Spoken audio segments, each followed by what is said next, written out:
eh, pero no tener de nuevo problemas con el computador.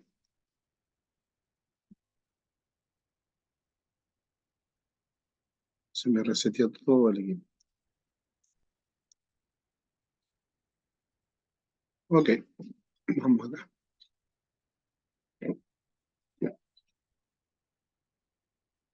Ok.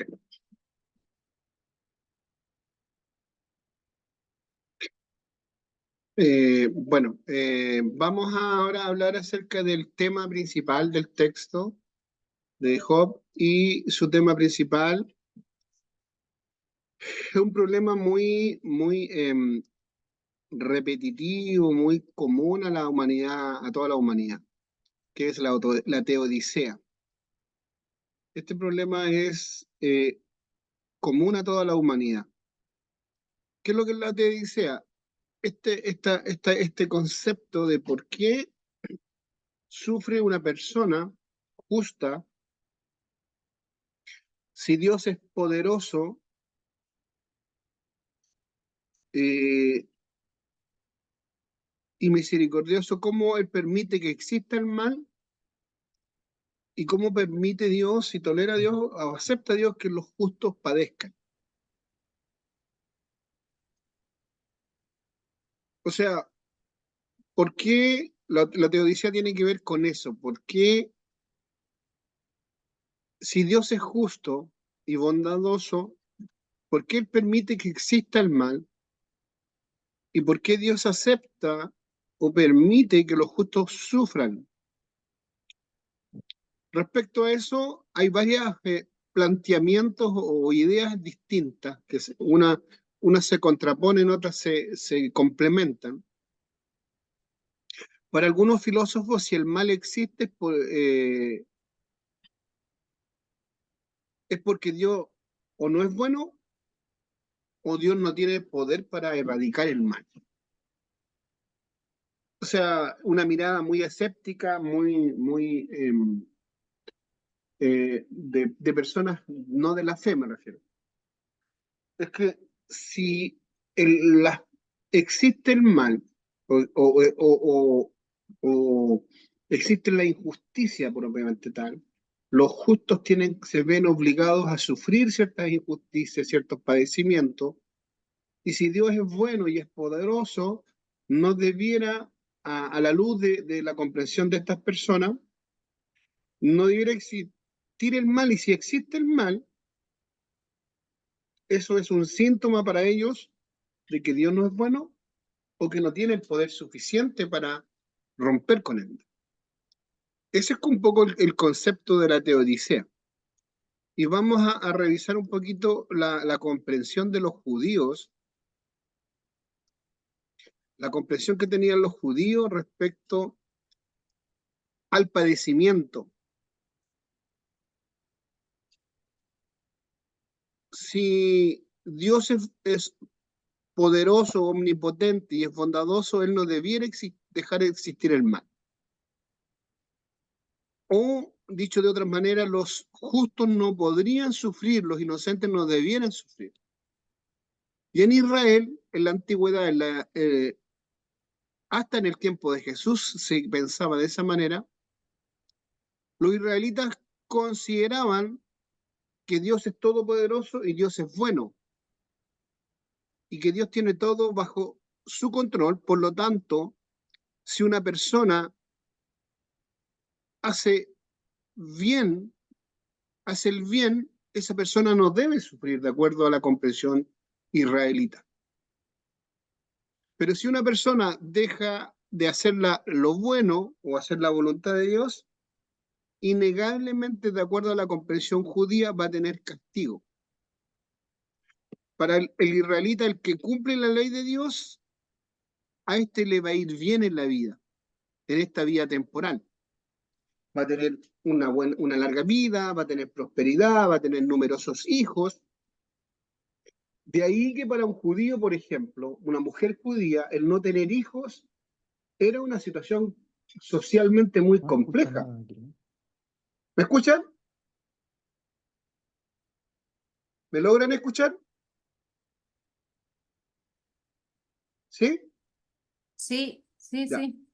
Ok, ¿los demás me escuchan? ¿Hermano Leonardo me escucha? ¿Hermano Leonardo? Parece que el hermano Leonardo no me escucha. No, pero ni a mí tampoco, porque le he saludado y... Ya te pasé el link por correo. Los demás, Pastora Angélica, ¿usted me escucha? Hágame con el dedito hacia arriba nomás si que me escucha. Ya, ok, entonces hay un problema en el equipo del hermano Leonardo. Hermano Leonardo, en su equipo hay un problema, pareciera, porque todos los demás me escuchan. A ver, active de nuevo el audio.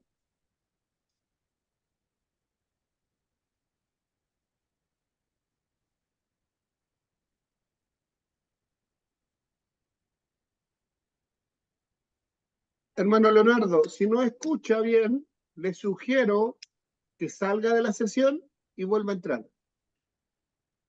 Yo cuando era joven. Si es que no escucha bien.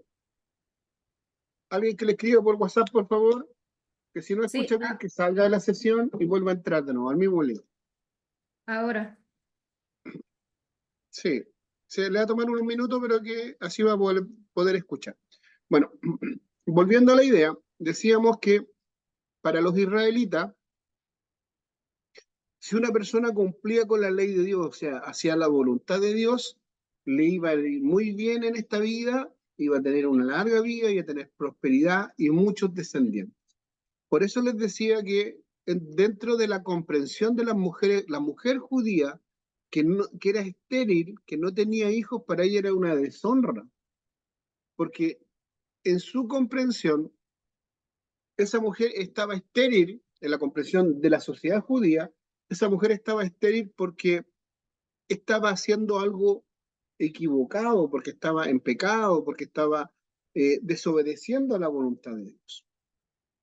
De ahí que fuera tan complicado para los judíos eh, aceptar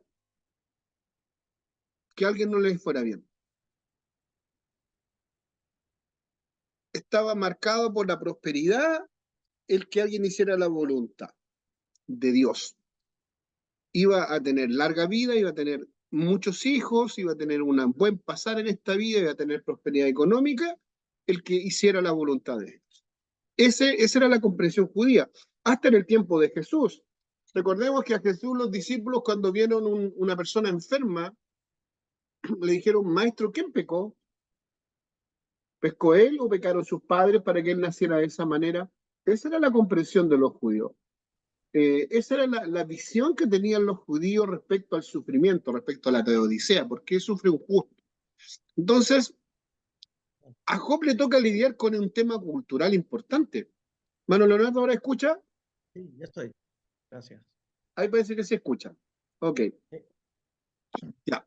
Como les decía, entonces, para los judíos, vamos, si recorremos el texto bíblico del Antiguo Testamento y del Nuevo Testamento, vamos a dar cuenta que los judíos esperaban recompensa en esta vida. El que hacía la voluntad de Dios le iba bien en la vida. Esa era la comprensión que tenían los judíos. Y dicho de manera inversa, al que le iba mal, al que tenía problemas económicos, al que no lograba tener hijos, al que no consolidaba su vida, era porque estaba obrando mal. Esa era la comprensión judía. Y claro, Job se ve enfrentado a esa situación. Job se ve enfrentado a esa problemática en donde él es considerado por sus amigos, por su familia, por su entorno familiar como un hombre pecador, como un hombre que no está haciendo la voluntad de Dios. Y cuando nosotros vamos a ver el texto, nos vamos a dar cuenta que es como los judíos pensaban. O sea, que Job tiene esa mentalidad judía. El paradigma, la forma de ver la vida que tiene Job, en la forma que todos los judíos tenían de su época. Al que le va mal es porque está obrando mal, porque está en pecado. A los malos le espera la esterilidad, la pérdida de los bienes, la muerte temprana o prematura. Eh, entonces, como todos cometían pecado alguna vez, había mucho padecimiento en el mundo. Y los amigos de Job que van a verlo, van a animarlo, ellos piensan y están convencidos que Job está sufriendo. Cuando ven el sufrimiento de Job, ellos están convencidos que Job está viviendo lo que le corresponde vivir porque él está obrando mal. Porque para la comprensión judía, un justo no sufre. No puede estar en sufrimiento una persona que hace la voluntad de Dios, de acuerdo a la comprensión de los amigos de Job y la comprensión de los judíos. Ahora, nosotros que hemos leído el libro y sabemos cómo termina este libro y cómo empieza el libro, ¿Job era un hombre pecador? ¿No? Dice la palabra que era un hombre justo y recto ante los ojos de Dios. Era un hombre intachable, ¿cierto? Tenía una Mm. conducta ejemplar, muy, muy apegada a la voluntad de Dios. Entonces, ese paradigma de que las personas sufren o les va mal porque no hacen la voluntad de Dios, es una comprensión judía no sustentada, no alineada con el texto bíblico. Los justos también sufren.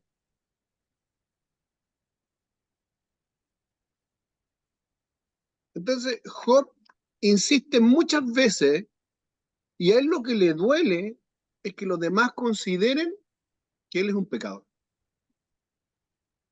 Cuando uno lee el texto y logra captar la esencia de su defensa, al punto que él dice que maldice el día en que ha nacido, y a él lo que le duele es su prestigio. A él le duele el que los demás lo vean como un pecador.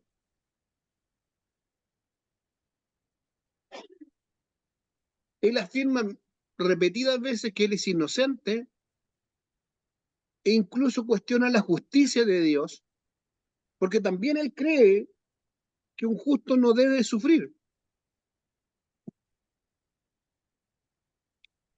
De hecho, a él no le preocupa tanto el dolor físico ni el que haya perdido tantas cosas, todas las pérdidas que tuvo. A él lo que le aflige, que él se conoce a sí mismo, se ve a sí mismo como un hombre intachable, de un carácter muy intachable, un hombre que hace la voluntad de Dios, por lo tanto, en su comprensión, en su visión, él no puede estar sufriendo. O sea, para él hay algo en desperfecto aquí.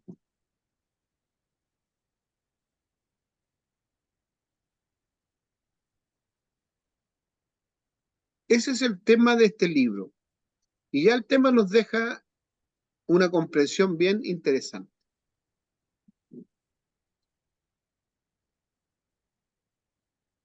Los amigos expresan en sus diálogos, en sus discursos, si Job está sufriendo, es porque él está haciendo cosas malas, como pecas pagas.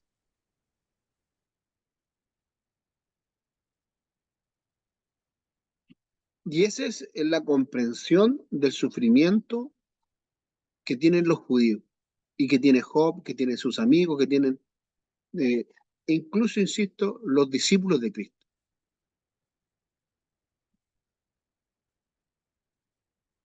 Pero en la vida práctica a Y veces los los de este impíos... tiempo. Sí, adelante. Y los de este tiempo también. ¿No ven ustedes que es una carga enorme esta situación Ay, del ay. prestigio? Eh, ¿No ven ustedes que hay una carga enorme en este tema del prestigio?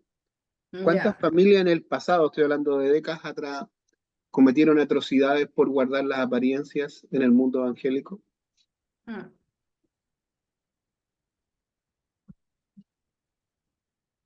Hay casos documentados donde familias obligaron a sus hijas a abortar, por ejemplo, por guardar la apariencia. Porque era importante la apariencia, el prestigio familiar, pues si somos miembros de una iglesia, somos oficiales, somos el secretario, somos líderes de la iglesia, por lo tanto la apariencia es súper importante. ¿Por qué es importante la apariencia? Porque el entorno evangélico exige esos parámetros. que vienen desde antaño, vienen desde la mentalidad judía, como bien lo decía la hermana Marlene. O sea, en la actualidad, parte de eso también existe hoy día. Y nosotros nos autoimponemos esos mismos criterios.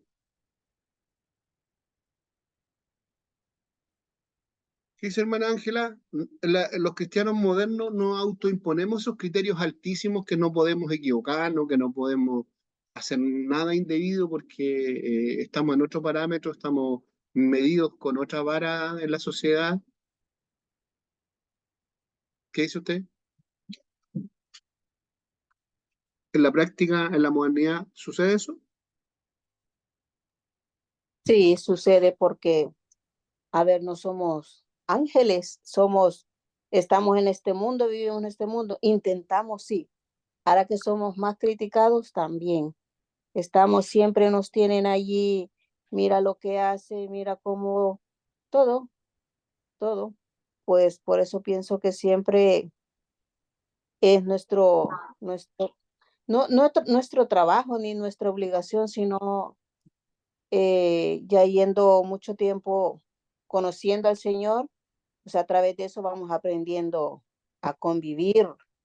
Quizá también, aunque escuchemos lo que escuchemos, perdonando, ¿no? Porque si no pasaríamos discutiendo también y queriendo darle a entender a la gente que no es así. Y muchas veces no podemos ir, como hemos dicho siempre, nos ha explicado en la iglesia, ¿no? Que por nuestros hechos tenemos que ser conocidos, no por ir, según lo que hablemos también, pero yo entiendo que sí. No sé, igual me equivoco, dígame usted. Ahora, de todas formas, ese planteamiento, yo sé que es evangélico, por los frutos los conoceréis, pero también es como lapidario ese concepto, es como fuerte, es rudo. O sea, eso de que por los frutos nos conocerán o los conoceréis, es una imposición fuerte, una imposición que se nos hace social de ser casi como usted decía, hermana Ángela, como ángeles, como gente que Sí, vive en otro mundo, que levita por la calle, que no dice malas palabras, que no tiene momentos de frustración, que cuando se sube al auto y va manejando por el tráfico y alguien lo pasa a adelantar indebidamente, no devuelve algo, no toca un bocinazo. No sé cómo es en España, pero acá en Chile, si alguien te mueve o te saca de tu calzada, la mayoría devuelve con un bocinazo o con algo. Entonces, lo que me refiero es que, como bien decía la hermana Ángela, eh, nos autoimponemos criterios muy altos. Nos autoimponemos criterios muy altos porque, de alguna manera, ese pensamiento judío sigue instalado en nosotros, en la iglesia moderna, en la iglesia actual. Sigue instalado que donde, como yo les decía en el pasado, hay documentación, hay casos documentados donde gente ocultó grandes problemas para poder no perder su prestigio.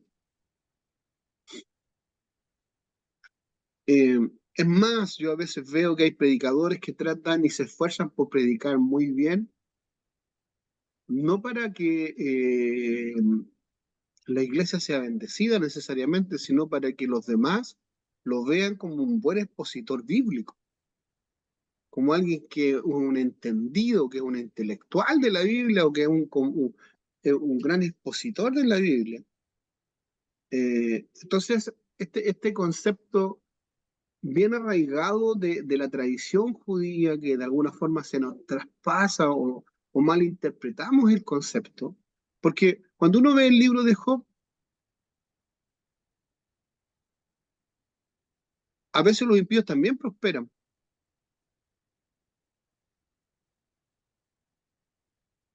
Entonces, la tesis que tenían los judíos, la idea, la concepción, la comprensión que tenían los judíos que los justos no pueden sufrir, porque Dios solo prospera a los justos, no tiene validez en este caso del libro de Job, no tiene validez.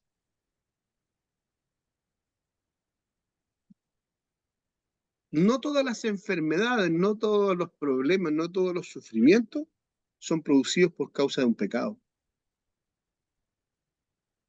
En el caso de Job no fue por un pecado. ¿Tenía fines pedagógicos? Sí. Job salió fortalecido y prosperado de esta situación, sí, pero no fue un sufrimiento provocado porque Job fuera una persona injusta o no fuera una persona piadosa. Entonces, esa tesis de que las personas que hacen lo correcto les va bien en la vida y los que hacen lo incorrecto les va mal en la vida, no es siempre de esa manera. Los justos también sufren en ocasiones.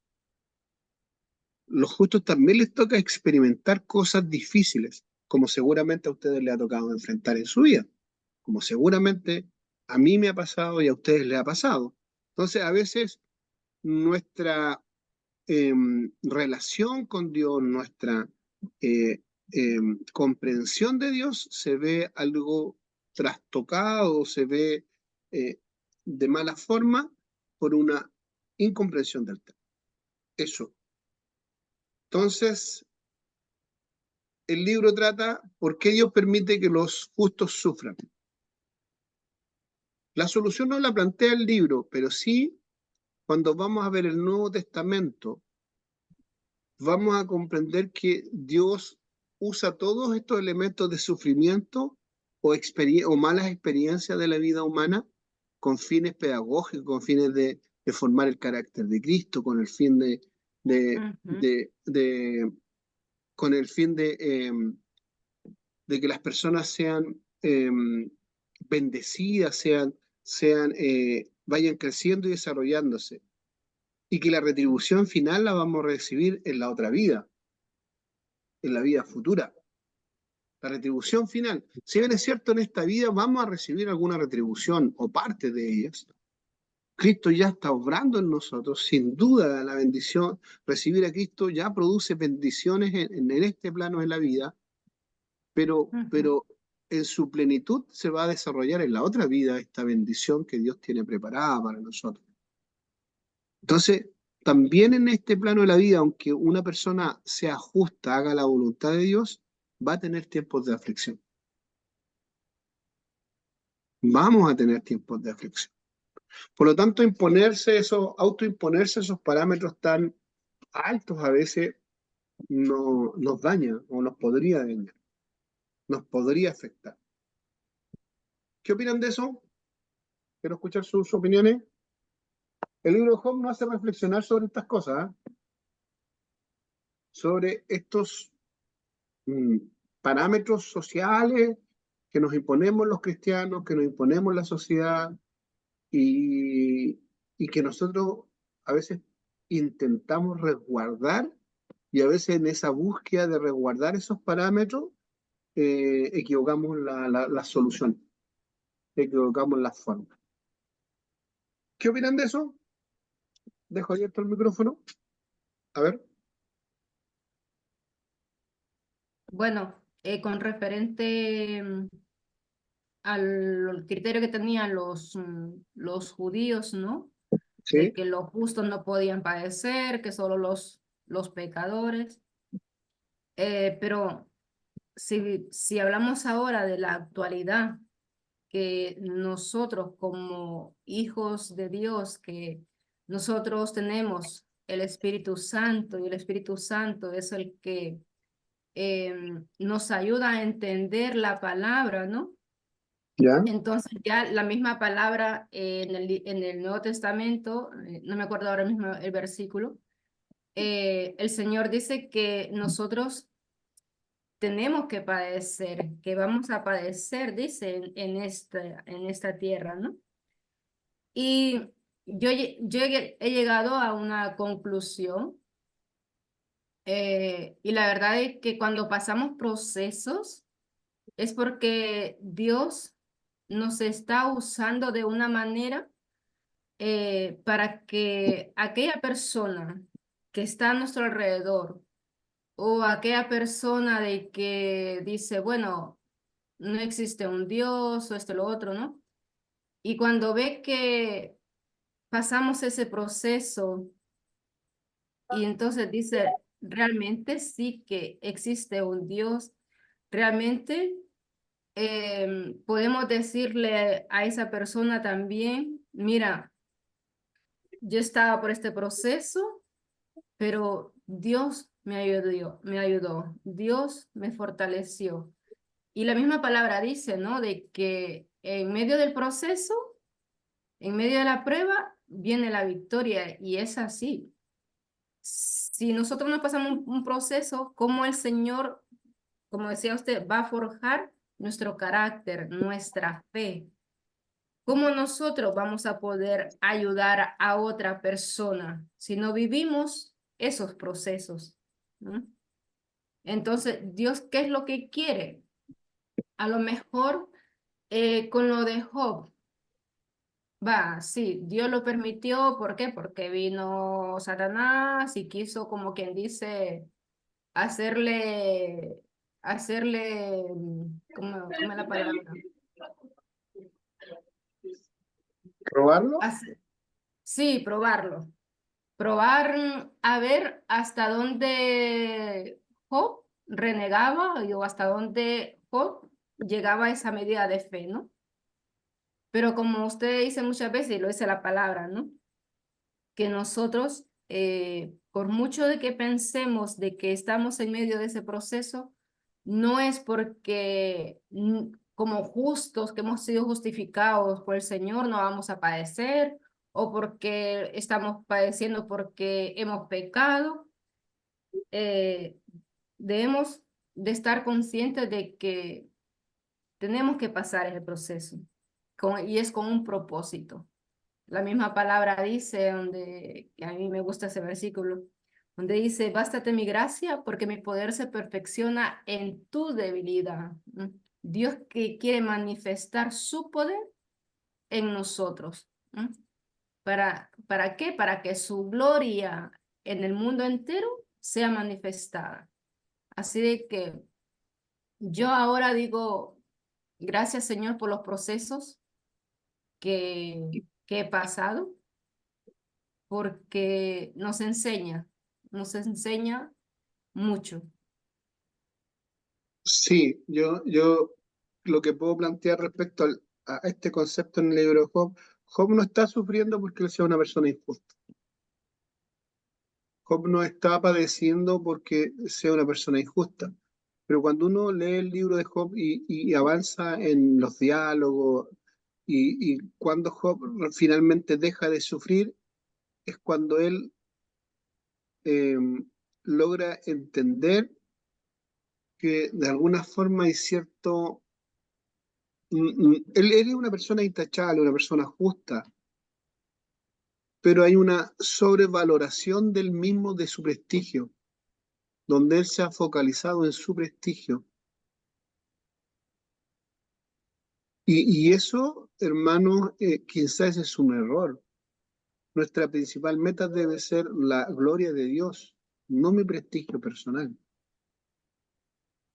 Y tendemos a confundir eso. A Job le está pasando, le pasa eso, tiende a confundirlo. Él valora demasiado su prestigio. Y el prestigio es como la añadidura, es como un efecto colateral. El que una persona viva el Evangelio y trate de hacer la voluntad de Dios con todas sus fuerzas, el prestigio, los éxitos, los reconocimientos, la bendición de Dios es como una añadidura. Entonces, probablemente los cristianos nos pueda pasar eso, que confundamos y mezclemos las cosas y la perspectiva de las cosas las equivoquemos. La perspectiva la equivoquemos y puede ser mucho más relevante para nosotros nuestro prestigio personal. Con esto no quiero decir que a Dios no le importa que usted sea una persona de prestigio. No es que a Dios le moleste que sea usted una persona prestigiosa, una persona valorada por el resto.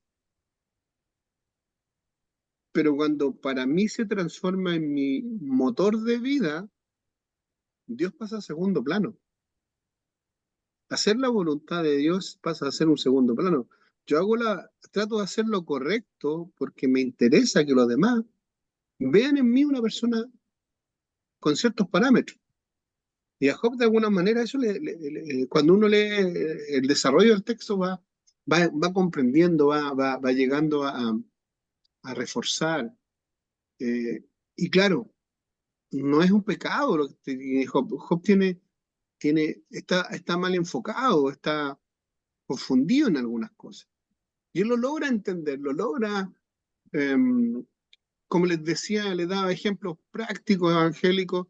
A veces los predicadores se preocupan de que la gente los vea como un buen expositor bíblico, cuando la razón de la predicación bíblica es que la audiencia sea bendecida a través del sermón y deponga en sus malas actitudes. Y cuando yo logro los liderazgos, los líderes de iglesia, de las distintas organizaciones de la iglesia, a veces quieren que su liderazgo sea prestigioso, sea reconocido, sea de renombre. Y no digo que Dios no quiera que su liderazgo sea prestigioso, sea de renombre, pero lo que debiera primero primar es que la iglesia sea bendecida a través de nuestros liderazgos, Dios sea exaltado a través de nuestros liderazgos, y el resto va a ser una añadidura. Pero el enfoque a veces que damos es el equivocado. Bueno, Leonardo, ¿qué opinas de este concepto? Ya nos quedan pocos minutos para terminar la clase. Estamos terminando con el libro de Job. Sí, totalmente de acuerdo en esto, ¿no? Y complicado a veces para el ser humano, ¿no? Saber discernir una cosa y otra, ¿no? Sí. Se confunden los valores, se invierten las posiciones de estos valores y la visión fácilmente se puede nublar, ¿no? En el ser humano. Precisamente por esa idea judía, esa herencia que tenemos del pueblo judío, y por otra parte la sociedad en que vivimos, que es una sociedad, permítanme decir, donde abunda la mentira, donde abunda la hipocresía, también la falsedad, y estas cosas, pues bueno, de alguna manera ocupan un cierto espacio a veces, o pueden llegar a ocupar, si no somos vigilantes, e infiltrarse también, ¿no? Para invertir los valores. Entonces, pienso que debemos buscar hacer la voluntad de Dios. Yo alguna vez he dicho que nos gustaría agradar a todo el mundo, ser amigo de todos y que todo el mundo hablase bien de nosotros, ¿no? Yo creo que eso todos lo queremos, pero la realidad es que no es así. La verdad es que siempre habrá detractores, aunque, porque Jesús ya lo dijo, ¿no? Que tendríamos oposición, que a veces la gente hablará mal de nosotros. Eso es imposible de sujetar, pienso, ¿no? Aunque las personas intenten vivir una vida piadosa, está por un lado la carne de todos nosotros, ¿no? Que fácilmente critica, juzga, bueno, hasta se puede levantar falsos testimonios en un momento dado. Y esas cosas, pues, si así ocurriesen, si no hablasen bien de nosotros o hablasen injustamente de nosotros, ¿no? Bueno, no queda más que, como decía la hermana anteriormente, Ángela, perdonar y sobre todo descansar en Dios, porque saber que aunque nos gustaría justificar, ¿no? A veces nos gustaría mantener ese prestigio 100%, tenemos que reconocer que es imposible y que no vale la pena luchar por eso. Porque al final quien nos ve a nosotros en todo momento es Dios. Entonces, ¿qué nos importa más? ¿Hacer la voluntad de Dios? ¿Intentar agradar a Dios o intentar agradar a los hombres? Con el precio que significa esto. Sería un sin vivir, ¿no? Sería una aflicción muy grande. Entonces, Creo que no vale la pena intentar por todos los medios mantener ese prestigio social. Es más bien descansar en Dios, dejar que Dios ponga lo que tenga que poner, esa añadidura que dice usted, y olvidarnos del tema. Ahora, esto no significa que vivamos una vida totalmente que nos dé todo igual. No, no estoy diciendo eso. Simplemente que sepamos encajar las cosas por un lado, reconocer que van a venir aflicciones porque nos tocarán el prestigio, nos tocarán nuestro ego, nuestro yo, nuestra sensibilidad, pero que debemos dejárselo a Dios, que sea Él que al final nos defienda y nos ponga cada uno en su lugar.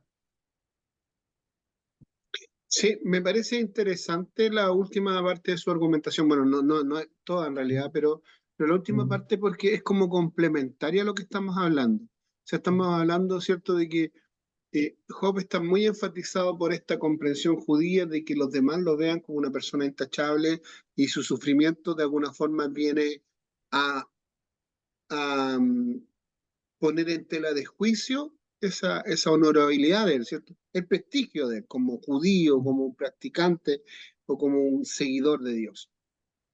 Entonces a él le preocupa mucho eso y le duele mucho eso. Entonces, si bien es cierto, estamos hablando de ese concepto, pero está el otro extremo.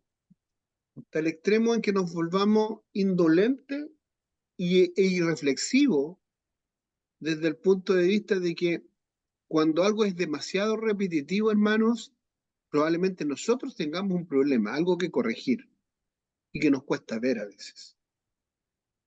No digo que todo, pero hay que tener cierta sensibilidad, cierta luz del Espíritu Santo, porque auto de analizarse es muy complejo. A todos nos cuesta vernos a nosotros mismos. Por lo tanto, hay cosas, aspectos de la vida que nosotros tenemos que derechamente están mal llevadas. Y a nosotros a veces nos cuesta identificar esas cosas. Doy un ejemplo sencillo para tratar de explicar. Espero no golpear a nadie, es un ejemplo nomás que estoy dando. ¿Eh? Si yo sufro producto de una diabetes, lo más probable es que yo haya sido una persona descuidada con mi alimentación. Y probablemente me toque convivir con los problemas de una diabetes porque fui descuidado en cómo me alimenté por mucho tiempo. ¿Sí? Y es un problema mío. Ahora, si esto lo llevamos a las otras áreas de la vida, cuando algo es recurrente, cuando algo pasa repetidas veces, probablemente mi modelo de vida requiere un ajuste. ¿Cierto? Es el otro extremo respecto a lo que estábamos hablando, y por eso me parecía interesante lo que decía el hermano Leonardo, porque hay que mantener un balance de las cosas. No es que todo nos dé lo mismo. No es que, porque también tenemos que reflexionar sobre nuestra vida, sobre cómo hemos encauzado nuestra vida, hacia dónde la hemos orientado. ¿Ok? Entonces, si alguien, miren, voy a usar otro ejemplo burdo, si alguien permanentemente tiene problemas económicos, pareciera que el modelo económico que ha desarrollado debe mejorarse. Claro. ¿Cierto? Si alguien tiene constantemente problemas familiares, probablemente la forma de relacionarme con la familia necesita un ajuste mío. Yendo al balance, al otro lado. O sea, yo le partí diciendo que no nos autoimpongamos exigencias tan altas en el sentido de valorar demasiado nuestro prestigio personal, pero eso no significa que nos volvamos irreflexivos, que no logremos identificar cosas que sí tenemos que mejorar. ¿Ok? Eso como balance. ¿Eh? Bueno, espero que la clase de hoy día les haya servido. Analizamos de forma muy gruesa el libro de Job. La próxima clase iniciamos con el libro de los Salmos y hay un test que vamos a hacer, un par de preguntas del libro de Job hasta lo que vimos hoy día para evaluar. ¿Ok? Un test bastante sencillo que vamos a hacer en línea. para que vamos calificando, vamos avanzando en este proceso, ya vamos bien avanzados. La próxima clase, como les digo, vamos a hacer ese test y vamos a ver el libro de los Salmos. Así que no sé si hay dudas, preguntas, reclamos, consultas, para ya luego estar orando y terminando la clase de hoy día. Y ustedes puedan ir a descansar. ¿Preguntas, hermana Ángela, pastora Angélica, hermano Leonardo, hermana Marlene? ¿No? No, la única Ok, pregunta es, ¿hay que estudiar? hay que estudiar. Si es saludable que lean su material. ¿Ok? Recapitulen el material. Siempre es bastante más sencillo hacer el test cuando cuando yo ya estoy con el conocimiento ahí fresquito. Eso, Ya. vamos a orar al Señor ahora para terminar la clase y ustedes puedan ir a descansar. Eterno Señor, te agradezco por los hermanos y las hermanas que han estado en clase. Gracias por este día de estudio, de aprendizaje. Te ruego que les bendiga, Señor, que si alguno está, Señor, autoexigiéndose cosas muy complejas de la vida, te ruego que les ayude a valorar, a repensar, Jesús, las cosas, a reconsiderar las cosas. Te ruego en el nombre de Jesús que podamos descansar en ti, apoyarnos en tu fortaleza. Nosotros somos muy frágiles, tendemos muchas veces a equivocar el camino, malinterpretar las cosas, malentender las cosas. Danos sabiduría para entender bien las cosas, danos sabiduría para aplicar modelos de vida lo más, Señor, cercano a tus principios. Te rogamos, Dios, danos la fortaleza para soportar los días malos, los momentos malos. Pon fe en los hermanos, pon consuelo en tus hijos, Señor. Pon esperanza, esperanza en un futuro mejor, Dios. Pon esperanza y fe en nosotros en que tú vas a ir resolviendo día a día, Señor, las cosas, y va a llegar un momento en que todo tú lo vas a resolver, Señor. Te agradecemos por esa bondad tuya y pon en cada uno de nosotros la fe y la esperanza, Señor, de un destino glorioso al lado tuyo. Gracias por este tiempo de estudio, gracias por los hermanos y las hermanas que han estado hasta largas horas de la noche. Bendícelos, Señor, en nombre del Padre, del Hijo y su Santo Espíritu. Amén y amén. Amén. El Señor les bendiga, puedan Amén. volver a descansar, ir a hacer lo que tengan que hacer, de manera que puedan estar muy bien la próxima semana. Bendiciones, buenas noches, un gusto Bendiciones. verlos. Gracias. Fortaleza en el Señor. Amén. Eché de menos un par hoy día, pero ya la próxima bien estarán. Eso ¿Sí? es. Bueno, Buenas bendiciones. noches. Buenas noches. Chao, chao.